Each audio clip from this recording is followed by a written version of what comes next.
Today we're talking about the Soren Berger box hollowing tool. To start with, this comes as an unhandled tool, so we're going to make a little handle for it, and later on we'll get to talk in detail about the cutting end of this tool. So let's just mount up a bit of wood, and for this I'm going to use the Nova 1-inch chuck. Delightful chuck. Jim Hornung's name is attached to this. Thank you, Jim, for getting this lovely chuck made. And we just firm it up, as always, and our piece of wood for a handle like this needs only be short, just enough for me to hold in my hand. So it'll fit in the 1-inch jaw nicely, and we can just cinch that up. You always want to get it nice and tight.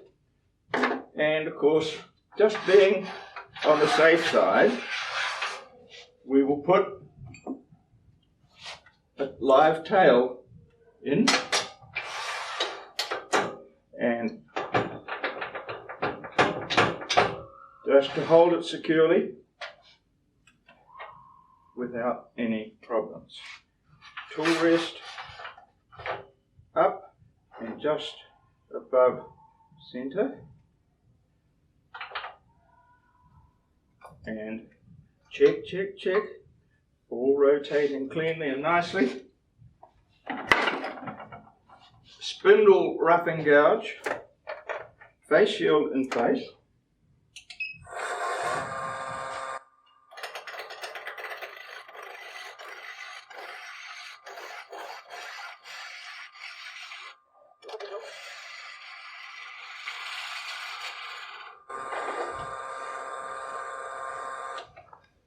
Alright, next stop is to drill a hole in the middle for the handle. Now, the shaft of this is 12mm, so we'll drill 12mm. Now we want to drill 50mm into there to be sure that we have a good grip on the steel of the shaft. There are a couple of ways to do that. We don't want to start drilling, and once that is in there, have trouble recognizing where we're at. So we can do two things. One is to put a bit of tape on there at 50 mils. The other is to read the tail. And just so you can see exactly where we're at, we'll put that just there. Make sure there's a little gap for the shavings, and drill it.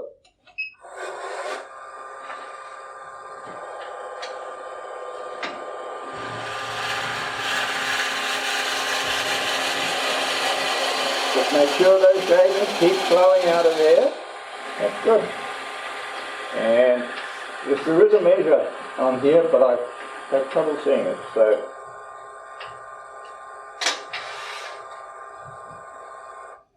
let's just check that indeed we have the right size hole for this tool to happily slip into there.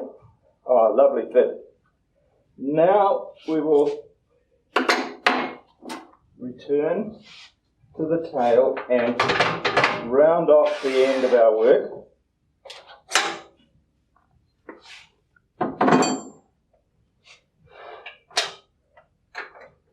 Make sure that's in there again, because that should just fit nicely in there. We'll just hold that steady while we take a spindle gouge and round off the end of that.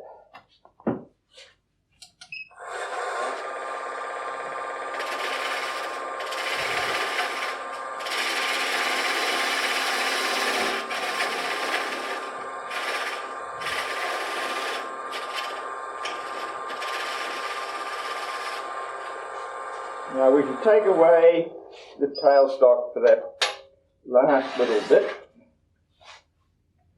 Firmly held in that chuck.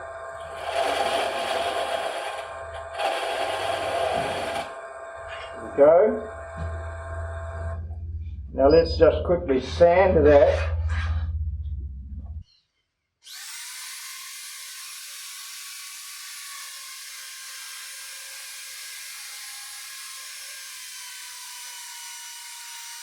Okay, so let's now turn this around and work on the other end. We'll just take it out of our 1-inch jaws, take the 1-inch jaws off the lathe,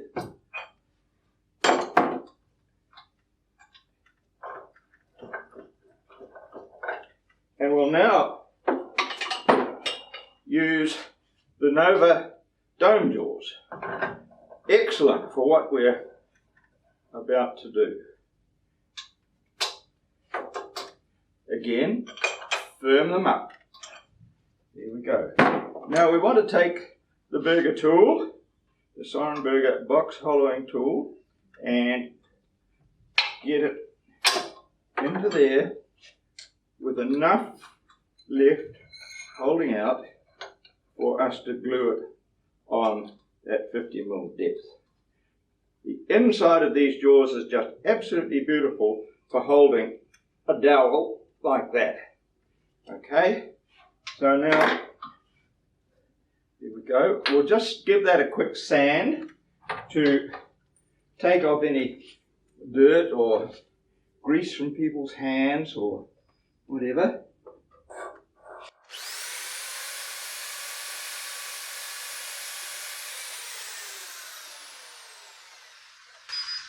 Enough. Now we could use any sort of 5-minute glue. Some of them require a full 24 hours to really set. They can be workable in 5 minutes. This Star Bond high strength 5-minute epoxy is the glue of my choice. So we've got, as is usual with 2 pot things, we've got a part A and a part B, and we just need to put a little squeeze of each into the tub that comes with the set. There, and an equal amount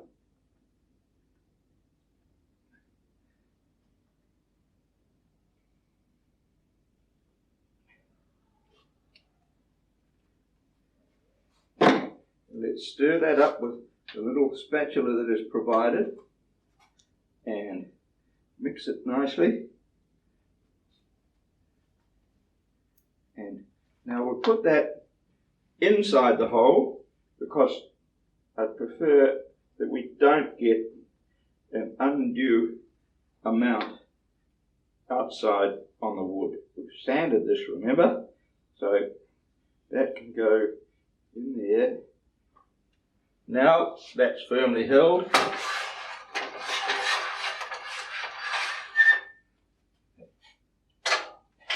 We can just slide it on and make sure that it stays there with a little wind.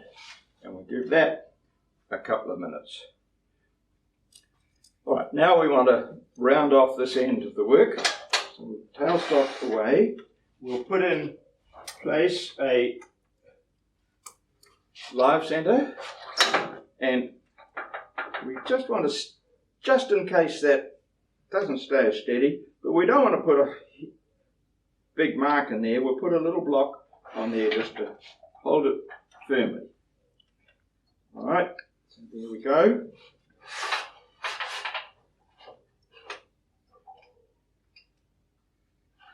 And we can wind up the speed again and do check that it's rotating nicely. Spindle roughing gouge.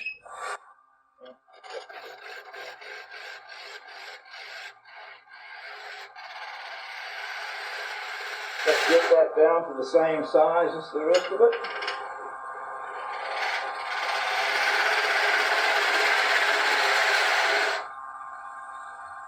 There's a hump there.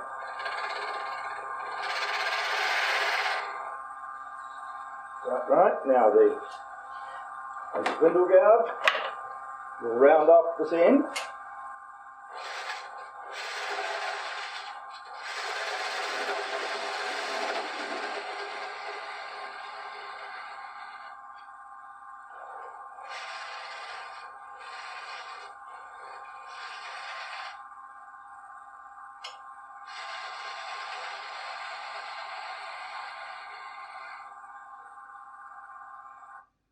Okay, we'll just sand that, quick little sand.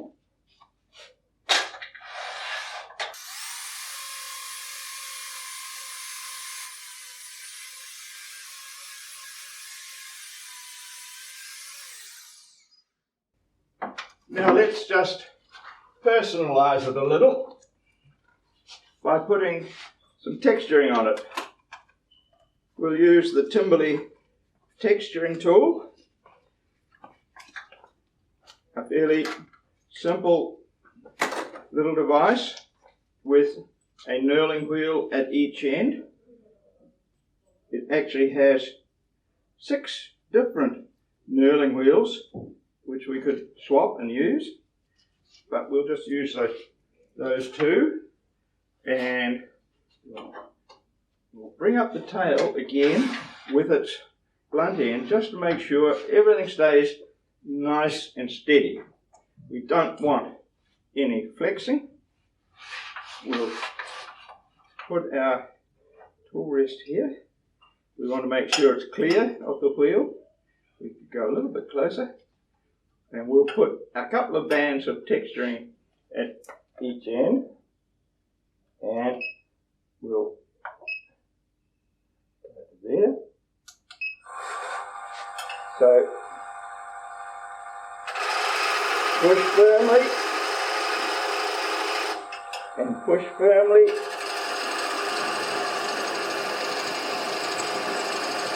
We'll use the texture on the other end, which is a cross-hatched one.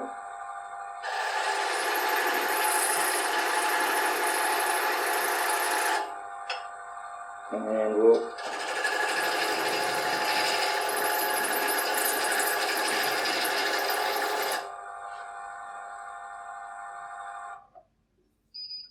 that looks good. This one with the straight pieces in it on this end doesn't look so hot, but it's soft wood. This is a piece of avocado wood. Now we'll just picture frame these by cutting with the tip of a skew.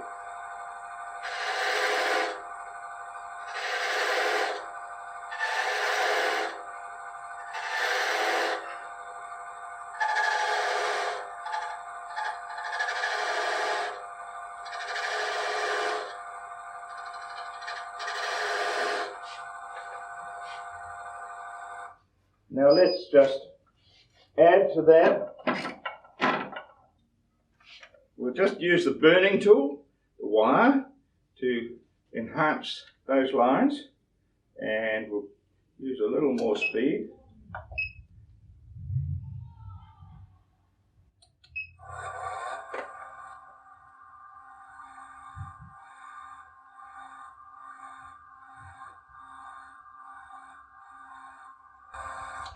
Now we'll just give them a little touch of black, so just a black felt tip.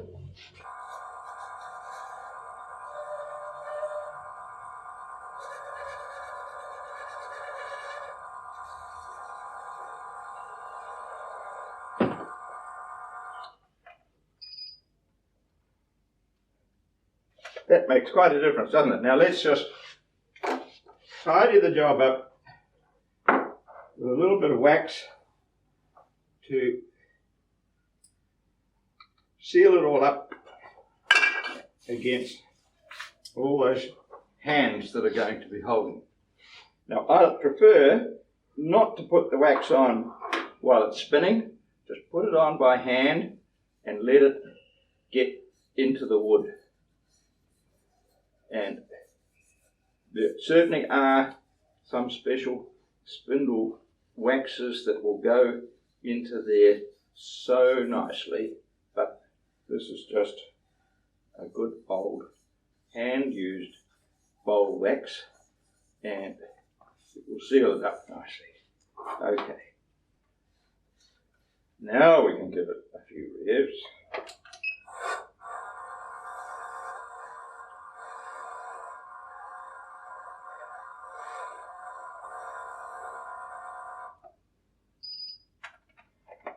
Okay, there is a usable handle. That's all we need for this tool. Just good to hold on to. So now let's take it out. Take it out of there, and let's now examine the tool itself. It says on here, Soren Berger by Timberley. Now, Soren Berger developed this tool after a workshop with South Auckland Woodturners Guild in 1996, making hook tools. And he got home and thought he could do better than that. So the tip was developed. Now, if we can look closely at this tip and at the same time talk about the way it is used. The tip has a flat area here and a sharp edge here, and the sharpest edge around there. So in effect, it looks very like the tip of a bowl gouge. If we can just imagine that there, and that being equivalent of a bowl gouge going across there. But of course, it's a box hollowing tool, and when we're inside a box, a bowl gouge can't fit. But this can, because there is our cutting edge, that's the major cutting edge, and we're going to keep that flat, and we're going to put it in and just draw it across the wood. Now, let's see the Soren Berger box hollowing tool at work. Normally, we'd be using it inside a box of this size and away down there. But of course, you can't see the tip of that working. So let's just mock it up a little and put on a block of wood, which I've prepared before, and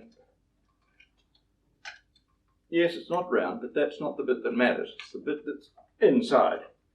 So we'll ease that off, and just as we would when we're making a box, we drill a hole well down the middle. So we'll do the same here. A large force and a bit. Let's just make sure we've got a low speed, and we'll just cut enough in here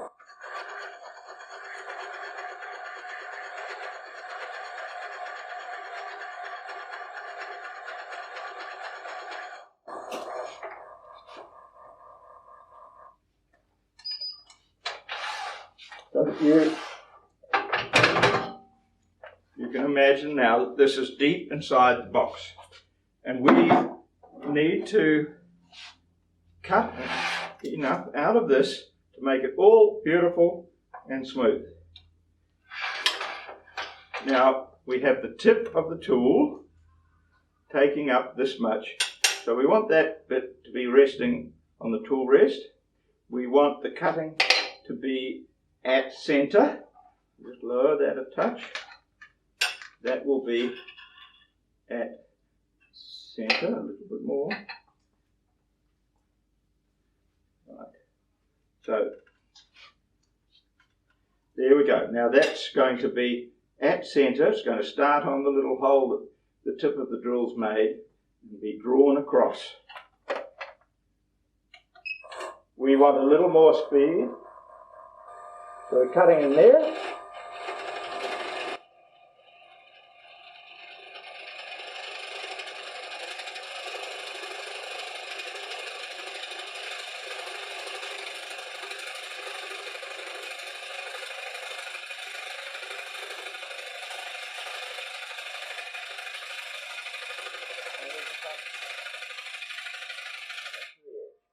And again, we can start at the middle and just draw it towards it.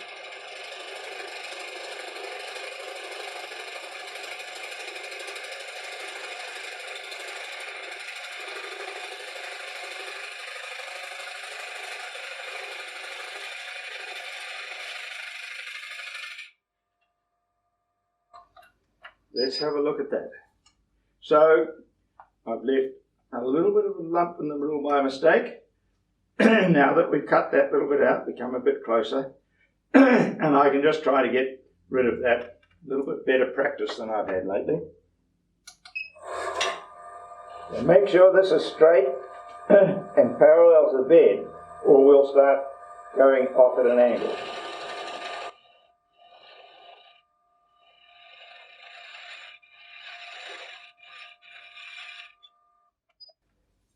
Now, I think I'd be very happy with that. Needs some sanding, of course. That's Bahutakawa, quite a hard wood. Now, let's look again at this tip if we can. Okay, now the important bits are, here's the bevel on the end, like the bevel underneath the bowl gouge I showed. And so that's rubbing on the wood. And there's the cutting edge, just there.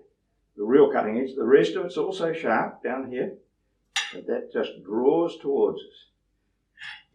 And you can do it as hard or as gently as you like.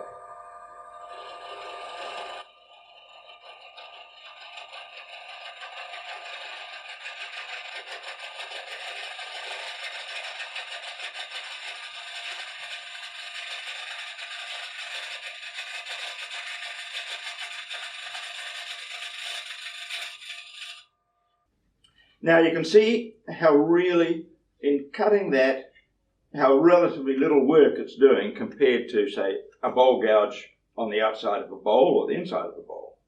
So this will keep its edge for an awfully long time. If you think it is getting a little dull, look at it very closely, because you do not want to touch that on a grindstone. We take a diamond hone and draw it down on that face, right around there. That's all we do. And it will last for years like that.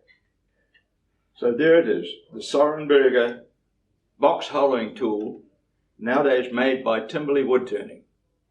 Good for the inside bottom of so many things which you can't reach with a gouge.